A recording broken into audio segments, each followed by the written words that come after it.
আচ্ছা বন্ধু, তুমি তো অনেক ইংরেজি শিখে ফেলছো তাই না? ইয়া ব্রো, ইংরেজি তো এখন আমার মাদার ট্যাং এর মতো হয়ে গেছে।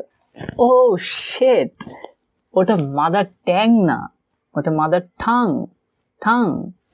আরে ওইটা তো একটু ইংল্যান্ডের মতো উচ্চারণ, বুঝো না? ঠ্যাং।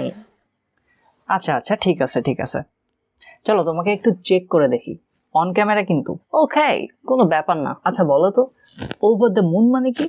আরে এটা তো কোনো ব্যাপারই না, ওভার দ্য মুন মানে চাঁদের ওপর। অ্যামেজিং, তুমি 100% ফুল উত্তর দিয়েছো বন্ধু। ওভার দ্য মুন মানে ভেরি হ্যাপি, খুব খুশি। ওভার দ্য মুন মানে ভেরি হ্যাপি, খুব খুশি। আচ্ছা নেক্সট। ওকে, তাইলে বলো হিট দ্য বুকস মানে কি? Hit the books. ও এটা এটা তো আমি জানি। হিট দ্য বুকস মানে বইকে পেটাও। Dear English expert bro, hit the books মানে বইকে পেটানো না। হিট দ্য বুকস মানে হচ্ছে স্টাডি, কঠিনভাবে পড়ালেখা শুরু করা। হিট দ্য বুকস মানে স্টাডি, কঠিনভাবে পড়ালেখা শুরু করা। এই তুমি কিন্তু অনেক বেশি মজা নিয়ে ফেলতেছো ভাই।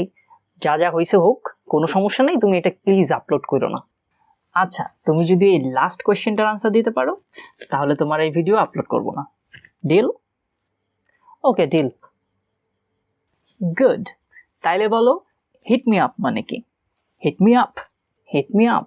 এটাই তো সুযোগ।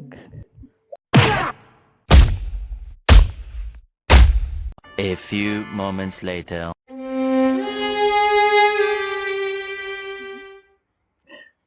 গাইস, হিট মি আপ মানে কিন্তু আমাকে মারো এমনটা না ভাই, আমার বন্ধুর মতো তোমরা কাউরে মাইরো না প্লিজ।